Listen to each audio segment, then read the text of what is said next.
السلام علیکم ویورز، یہ سن 1980 کی بات ہے۔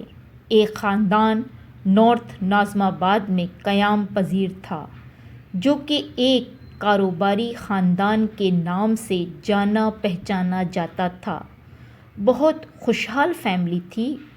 اس فیملی کے سربراہ کا نام علی حسن تھا۔ علی حسن کو نہ تو کوئی غم تھا اور نہ ہی کوئی فکر۔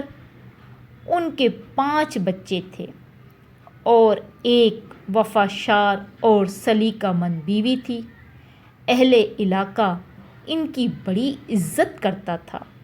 ان کی سب سے چھوٹی بیٹی فاریہ تھی جو کہ گھر میں سب کی لاڈلی تھی۔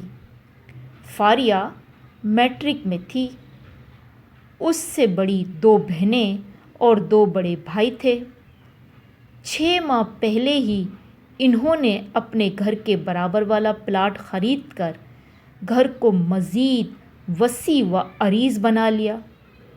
زندگی کی ہر سہولت بچوں کو میسر تھی۔ ایک دن گھر والوں نے پکنک کا پروگرام بنایا۔ سب نے خوشی خوشی پکنک کے لیے تیاری کی اور ان کی فیملی پکنک کے لیے گھر سے روانہ ہوئی۔ خیر سے سب پکنک پوائنٹ پہنچ گئے۔ گھر کے تمام افراد پکنک انجوائے کر رہے تھے کہ فاریہ کے ہاتھوں سے فروٹ کا ایک بڑا تھیلا گر گیا، جس پر اس کے بڑے بھائی حارث نے اس کو ڈانٹ دیا۔ فاریہ نے اتنی سی بات پر دل برداشتہ ہو کر جھیل کے گہرے پانی میں چھلانگ لگا دی۔ حارث نے جب فاریہ کو پانی میں ڈوبتے ہوئے دیکھا تو اس کو بچانے کے لیے وہ بھی اس گہری جھیل میں کود پڑا اور دونوں بہن بھائی جھیل کی نظر ہو گئے۔ علی حسن یہ دیکھتے ہی بے ہوش ہو گیا۔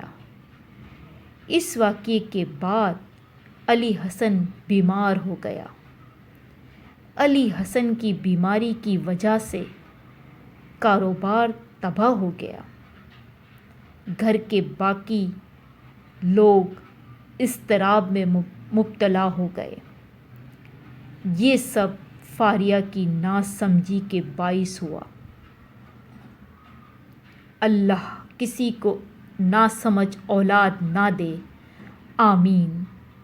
اگر کہانی پسند آئی ہو تو پلیز سبسکرائب اور لائک کر دیجیے گا۔